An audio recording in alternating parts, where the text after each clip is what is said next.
तो हेलो दोस्तों, एक बार फिर से मैं आपका स्वागत करता हूं टारगेट राजस्थान की इस नई वीडियो में। मैं हूं आपका दोस्त अमन और आज आपके सामने मारवाड़ पार्ट 3 लेके आया हूं। दोस्तों, इससे पहले मारवाड़ के दो पार्ट अपलोड कर चुके हैं। तो जिन्होंने वीडियो नहीं देखा तो वो वीडियो जाके देख लीजिए, क्योंकि जब तक आप पिछला पार्ट नहीं देखेंगे तब तक आपको ये पार्ट समझ में नहीं आएगा। ठीक है। इसके अलावा हमने मेवाड़ पार्ट कंप्लीट करा दिया, तो मेवाड़ वाला भी जाके देखिए और लिंक आपको डिस्क्रिप्शन बॉक्स में मिल जाएगा। ठीक है। इसके अलावा हमारे टेलीग्राम चैनल और हमारे इंस्टाग्राम से जुड़िए, ताकि आपको वहाँ पे क्लासों से संबंधित नोटिफिकेशन वगैरह और अन्य ट्रिक वगैरह जो भी नोट्स वगैरह वो आपको वहाँ पे उपलब्ध हो सके। ठीक है। तो चलिए दोस्तों, बिना समय को ख़राब करे सीधे पॉइंट पे चलते हैं।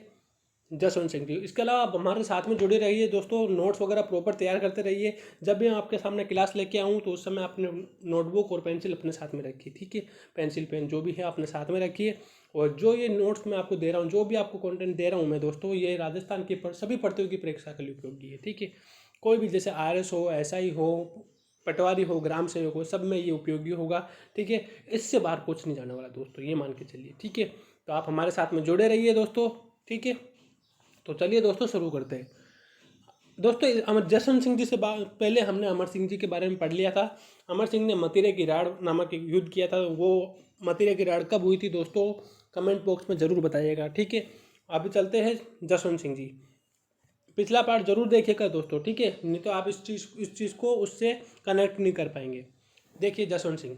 दोस्तों, जसवंत सिंह का समय समय था वो 1638 से 78 था। उनका शासनकाल क्या था दोस्तों, 1638 से 78 का शासनकाल था। ठीक है। याद रखना, जसवंत सिंह की इंपॉर्टेंट है। ये 4-5 शासक है दोस्तों, जैसे कि मेवाड़ में 4-5 शासक बता दिए, इसमें भी 4-5 शासक बता दिए राठौड़ में। तो इनमें से क्वेश्चन बहुत ज़्यादा पुटअप होने के चांसेस रहते हैं। बहुत कम चांस होते हैं कि आप अदर से क्या है कि क्वेश्चन पुटअप हो जाते हैं। ठीक है। जसवंत सिंह को शाहजहाँ के दरबार में 6,000 का मनसब प्राप्त था। सबसे पहली चीज़ तो ये है कि जसवंत सिंह जब ना यहाँ पे उत्तराधिकारी के रूप में यहाँ पे बैठे हुए थे। ठीक है। मारवाड़ में, तो उस समय मुगल शासक शाहजहाँ थे। ठीक है। और शाहजहाँ के दरबार में इनको 6,000 का मनसब प्राप्त था। ठीक है। मगर क्या है, शाहजहाँ उस समय बीमार वगैरह चल रहे थे, इस कारण से शाहजहाँ के पुत्रों में क्या है, उत्तराधिकारी संघर्ष छिड़ चुका था। क्योंकि शाहजहाँ के पुत्रों में उत्तराधिकारी संघर्ष छिड़ा हुआ था। और जसवंत सिंह क्या है, दारा सिकों की तरफ से धर्मत का युद्ध लड़ते। जसवंत सिंह क्या करते हैं, दारा सिकों की तरफ से धर्मत का युद्ध लड़ते हैं। पूछा जाता है दोस्तों, दारा सिकों की तरफ से राठौड़ का कौन सा शासक था, या मारवाड़ का कौन सा शासक है दारा सिकों की तरफ से युद्ध लड़ा था। तो धर्मत के युद्ध में कौन था दोस्तों, जसवंत सिंह जी थे। ठीक है। 1658 में युद्ध लड़ा गया था। याद रखना दोस्तों, ये सब याद रखनी चीज़ें। ठीक है। मैं छोड़ने वाला कुछ नहीं दोस्तों, आपको एक चीज़ कराने वाला हूँ मैं। ठीक है। ये मतलब है, आप जब पेपर में बैठोगे ना, तो आप जब आंसर वगैरह लगाओगे तो आपके मन में ये की चीज़ है कि सब मैंने पढ़ चुका हूँ। ठीक है। छोड़ने वाला मैं कुछ नहीं हूँ दोस्तों। ठीक है। छोटी छोटी और बड़ी से बड़ी चीज़, हर चीज़ मैं आपको बताऊँगा। ठीक है। बस आप हमारे साथ में जुड़े रहिए। युद्ध में हार जाने के बाद में क्या होता है दोस्तों, जसवंत सिंह क्या है, धर्मत का युद्ध लड़ता है और युद्ध में क्या हार जाता है। ठीक है। और युद्ध में हार जाने के बाद में जसवंत सिंह की जो पत्नी होती है जसमा दे हाड़ा, वो क्या करती है, मेहरानगढ़ के दरवाजे बंद कर देती है। देखिए पहली लाइन में कि धर्मत के युद्ध से वापस आने पर इसकी रानी जसवंत दे ने किले के दरवाजे बंद कर दिए थे। कहानी समझ में आई दोस्तों। तो जो ये शाहजहाँ के पुत्रों में उत्तराधिकारी संघर्ष लड़ रहा था, दारा सिकों की तरफ से धर्मत का युद्ध लड़े थे। औरंगजेब उस युद्ध में जीत जाते, दारा सिकों हार जाते। इस कारण से क्या है, जो हारने के बाद में जब जसवंत सिंह वापस आते हैं दरबार में, तो उनकी रानी क्या करती है, मेहरानगढ़ के दरवाजे बंद कर लेती है। क्वेश्चन पूछा जाता है। ठीक है। याद रखना। और मेहरानगढ़ किला कहाँ पर है दोस्तों, तो जोधपुर में है, चिडारू पहाड़ी पर है। ठीक है। और कौन सी माता का मंदिर है यहाँ पे दोस्तों, चामुंडा माता का मंदिर है, जिनके ऊपर जसराज चोपड़ा नाम से एक समिति गठित की गई थी। ठीक है। फिर देखिए दोस्तों आगे, इस घटना का जो वर्णन है दोस्तों, जो घटना मैंने आपको बताई है कि जो जसवंत दे रानी ने क्या है, दरवाजे बंद कर दिए थे, ये जो घटना है दोस्तों, ये बर्नेर ने अपने बर्नेर और मनुची और खफी खान नाम से ये जो इतिहासकार है, इन्होंने ये बताया है, इन्होंने इसका वर्णन किया है। ठीक है। तो एक चीज़ और है दोस्तों, देखो कि दोराई का युद्ध और आएगा दोस्तों। दोराई का युद्ध 1659 में ये युद्ध हुआ था। ठीक है। पहले आप इस चीज़ को समझ लीजिए दोस्तों। ठीक है। उसके बाद में आप लिखना शुरू करिएगा। ठीक है। तो दोराई का युद्ध और होता है 1659 के अंदर, 1659 के अंदर। और इसमें क्या है, आमेर का शासक मिर्जा राजा जय सिंह जसवंत सिंह को औरंगजेब की तरफ मिला लेता है। देखिए, पहले धर्मत के युद्ध में जो जसवंत सिंह थे वो किसकी तरफ से लड़े थे, दारा सिकों की तरफ से लड़े थे।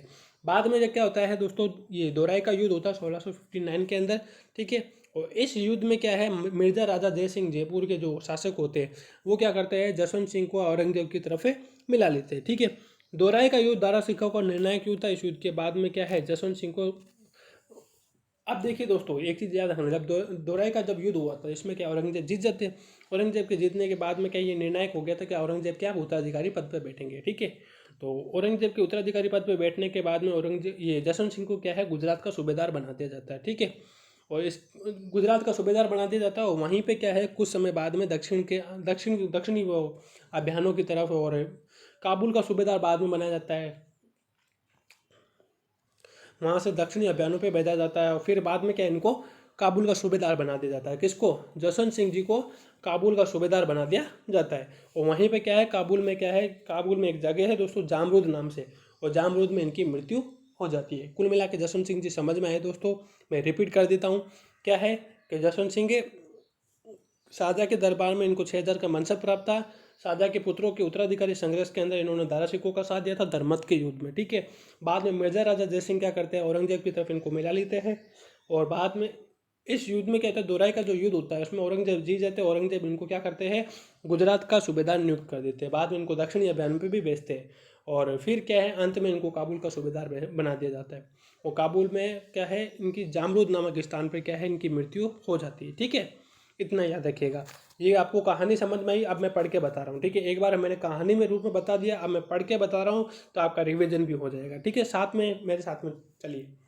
धर्मत के युद्ध से वापस आने पर इसकी रानी जसवंत देव ने किले के दरवाजे बंद कर दिए। ठीक है, इसने खजुराहो के युद्ध में भी भाग लिया था। ठीक है, याद रखना।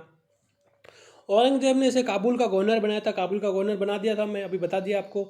काबुल में जामरूद नामक स्थान पर इनकी मृत्यु हो गई थी 1678 में, याद रखना। ठीक है, इनकी मृत्यु पर औरंगजेब ने कहा कि आज कुर्फ का दरवाज़ा इस्लाम का घर हो गया। ठीक है, याद रखना दोस्तों, इंपॉर्टेंट है। ठीक है, जितने स्टार लगाना चाहो लगा लेना। ठीक है, क्वेश्चन पूछा जाता है। ठीक है, और बहुत बार रिपीट हो चुका और आगे भी रिपीट होगा।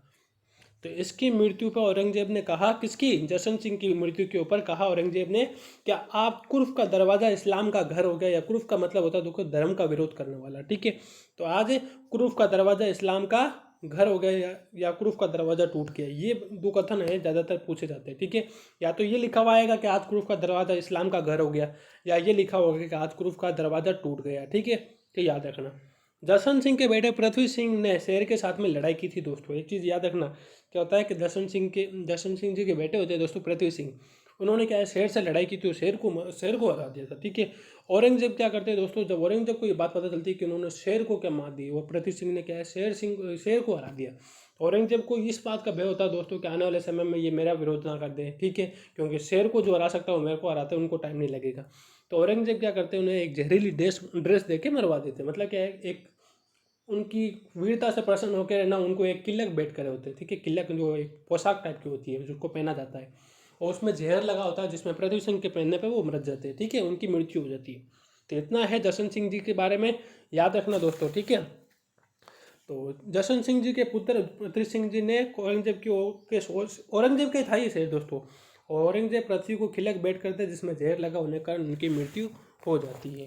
तो जसवंत सिंह जी कंप्लीट हो गए दोस्तों। अब जसवंत सिंह जी के कुछ विद्वान हैं और इनके बारे में पढ़ लेते हैं, इनकी प्रमुख पुस्तकें पढ़ लेते हैं। ठीक है, तो चलिए आगे। जसवंत सिंह जी की किताबें देखिए दोस्तों, पूछी जाती है। ठीक है, ये बहुत अच्छे विद्वान थे दोस्तों, अच्छे। ठीक है, आनंद विलास इनकी प्रमुख पुस्तकों में देखिए, आनंद विलास, भाषा भूषण, स्टार लगा हुए दोस्तों, लगा लेना स्टार, याद रखना।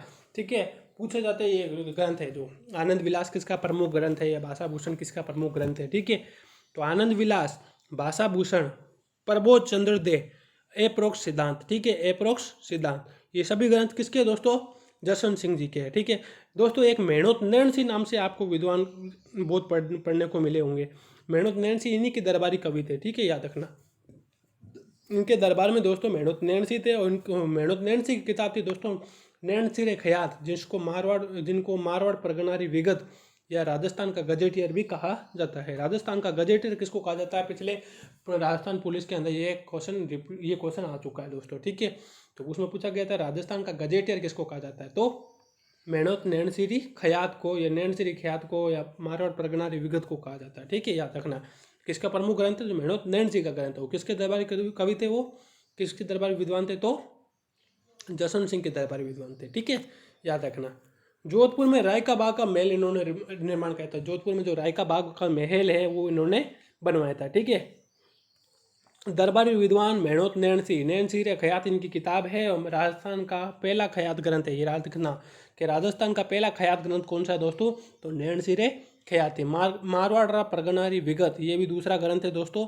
इस पुस्तक को मारवाड़ प्रगनारी विगत को मारवाड़ का गजेटियर कहा जाता है। याद रखना कि दो ग्रंथ होते हैं दोस्तों।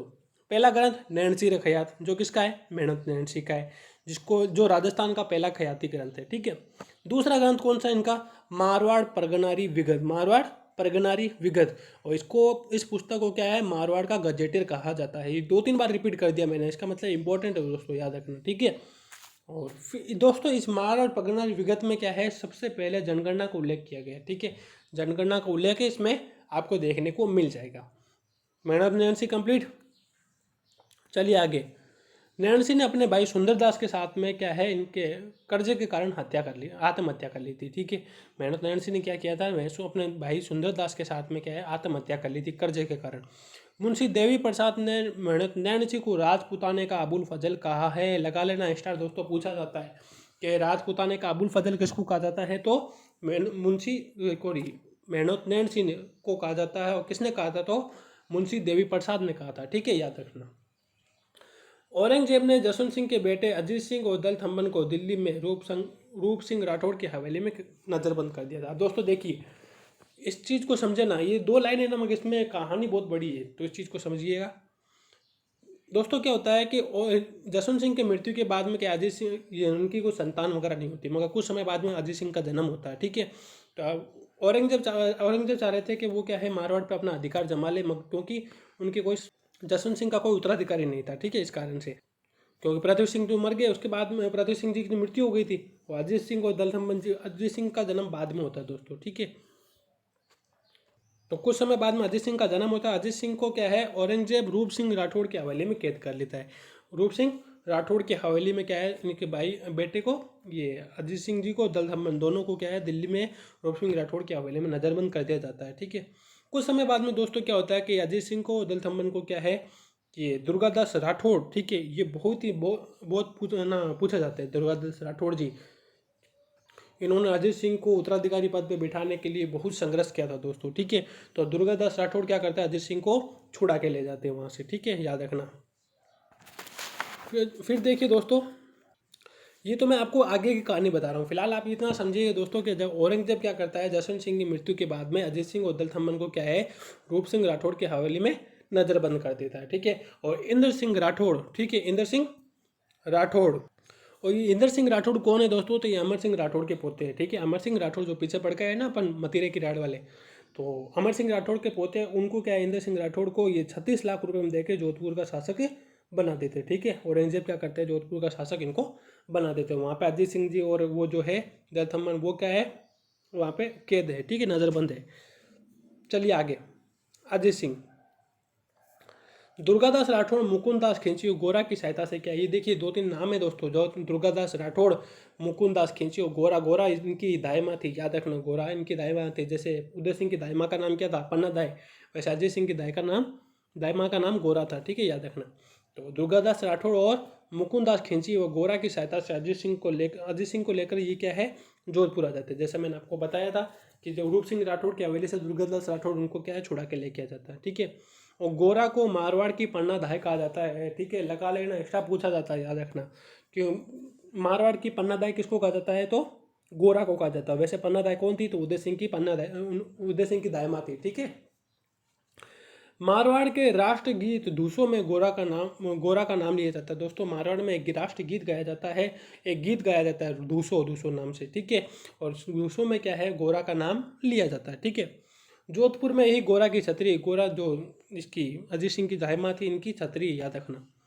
औरंगजेब ने नकली अजीत सिंह, देखिए क्या होता है, जब औरंगजेब क्या करता है, जब अजीत सिंह को वहाँ पे नज़रबंद करके रखता है, तो दुर्गादास राठौड़ के अजीत सिंह को तो वहाँ से हटा लेता है।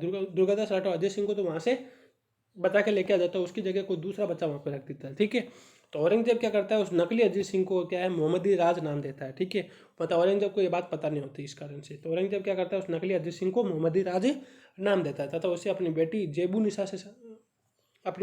निसा को दे देता है। इतना याद रखना, ठीक है, कि मोहम्मदी राज नाम दे देता है और अपनी बेटी जेबू निसा को वो क्या देता है, वो नकली अजीत सिंह पकड़ा देता है। ठीक है, दुर्गादास राठौड़ ने अजीत सिंह को कालिंदी सिरोही में जयदेव पुरोहित के यहाँ पे रखा था। देखना क्या होता है कि अब वो डायरेक्ट तो वहाँ पे मारवाड़ जा नहीं सकते, क्योंकि मारवाड़ जाएंगे तो वहाँ पे क्या है, तो इंद्र सिंह जी बैठे हुए, तो इस कारण से युद्ध वगैरह तय था। तो इसलिए क्या है, दुर्गादास राठौड़ वहाँ से अजीत सिंह को छुड़ा के कहाँ पे चले जाते हैं, सिरोही में जयदेव पुरोहित के यहाँ पे चले जाते हैं। ठीक है, दुर्गादास राठौड़ ने मेवाड़ के राज सिंह के साथ में मिलकर, दोस्तों देखिए अब इस चीज़ को मेवाड़ से कनेक्ट करना, जब हम मेवाड़ पढ़ चुके हैं तो उसमें देखिए औरंगजेब वो ना राज सिंह के बीच में विवाद हुआ था दोस्तों, चारूमती को लेकर। 4-5 पॉइंट मैंने आपको बताया था उस समय, ठीक है, कि चारूमती को लेके, और उन्होंने जजिया कर देने से मना कर दिया था, अजीत सिंह को शरण दी थी।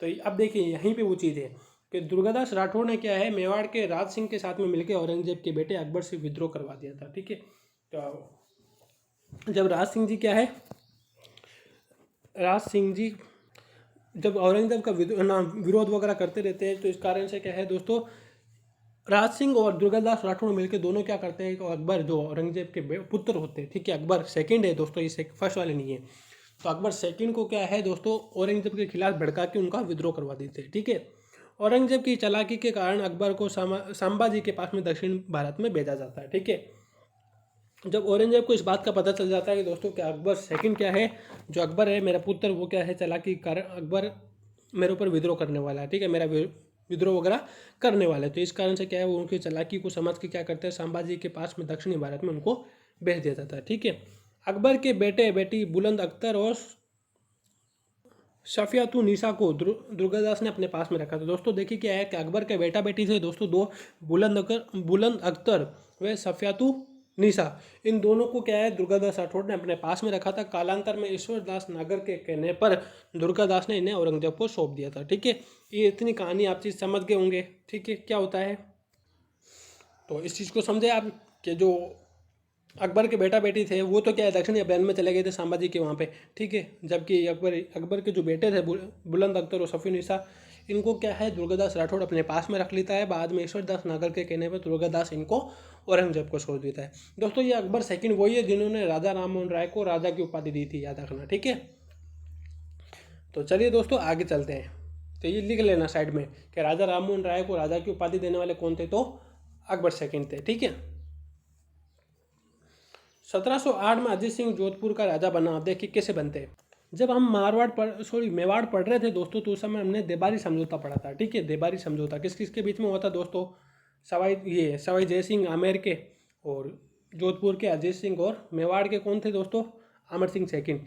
तो इन तीनों की सेना मिलकर क्या करेंगी, इन तीनों के ऊपर ये इनको शासक बनाने का प्रयास करेगी, इनको शासक बनाएंगे। जैसे अजीत सिंह को जोधपुर का शासक बनाएंगी, और आमेर के सवाई जय सिंह जी को क्या है उनका शासक बनाएगी। ठीक है, आमेर के सवाई जय सिंह को आमेर का शासक बनाएगी। और इसके अलावा अमर सिंह राठौड़ की जो पुत्री होगी वो क्या है आमेर के यहाँ पे शासक के साथ में शादी कर दी जाएगी, और उनसे उत्पन्न होने वाली संतान को क्या है जयपुर का अगला प्रशासक नियुक्त किया जाएगा। ठीक है, तो देबारी समझौता हम पहले पीछे पढ़ चुके हैं, तो उस चीज़ को आप पिछले पार्ट को देखना जरूरी है आप लोगों के लिए, इसलिए मैं आपको यहाँ पे शॉर्टकट में समझा रहा हूँ इस चीज़ को कि देबारी समझौता देखिए 1707 में हुआ था। पहली चीज़ तो ये, ठीक है, ये 1707 है, 8 नहीं, तो 1707-8 के बीच में हुआ था कुल मिला के, इतना याद रखें, मगर आपको 1707 ही करना है।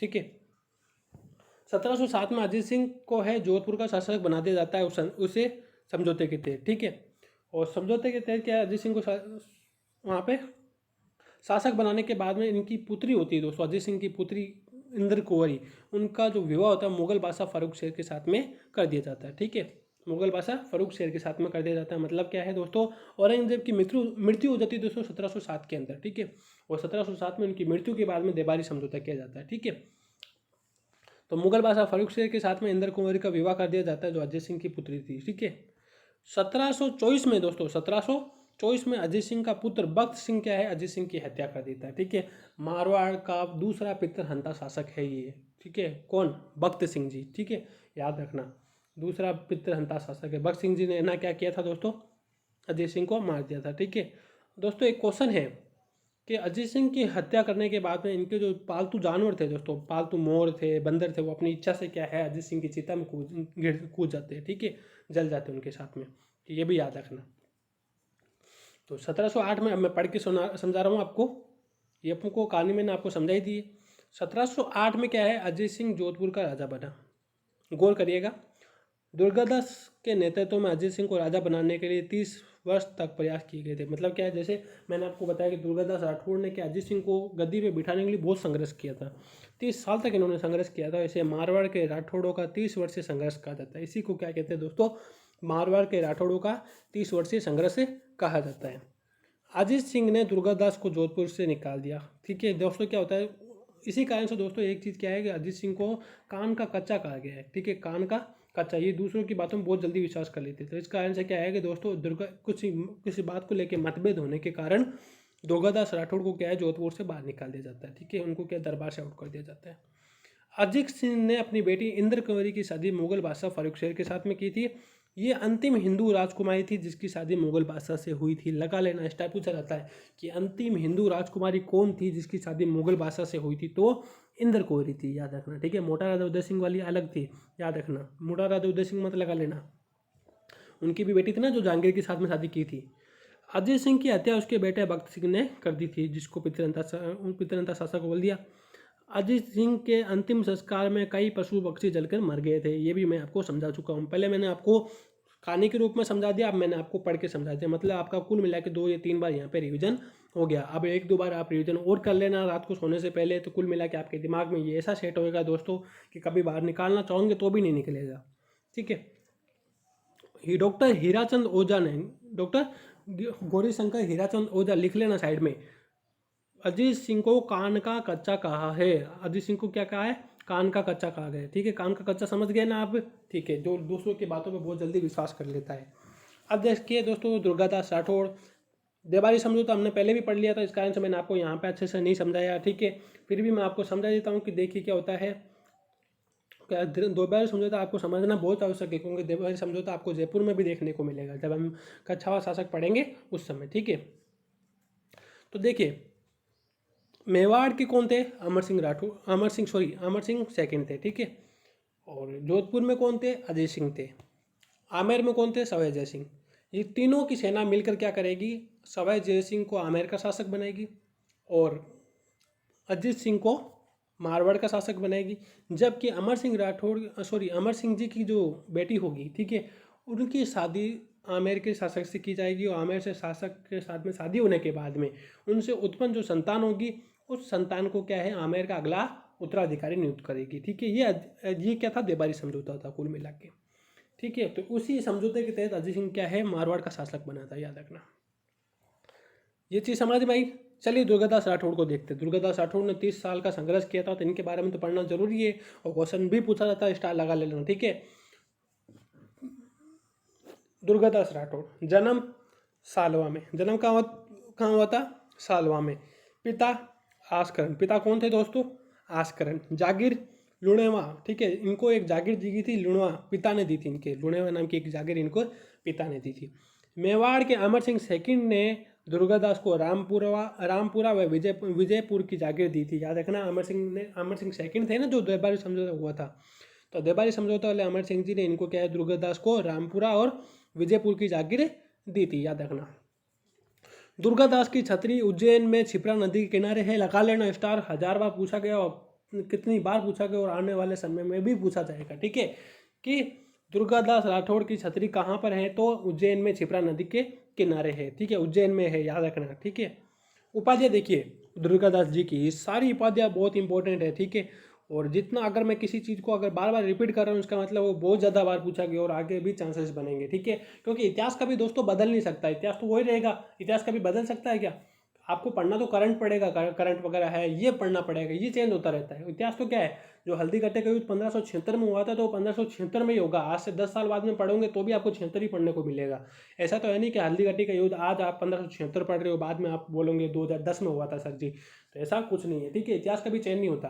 तो यही वो घुमा फिरा के वही क्वेश्चन क्या है, बार बार रिपीट होते रहते, वही रिपीट होते रहते, ठीक है। तो खासकर क्या है कि कुछ ना खास पर्टिकुलर क्या इंपॉर्टेंट हो जाते हैं दोस्तों, जो क्या है क्वेश्चन बार बार उन्हीं से आते हैं, ठीक है। तो दुर्गादास जी की छतरी उज्जैन में क्षिप्रा नदी के किनारे थी, ठीक है।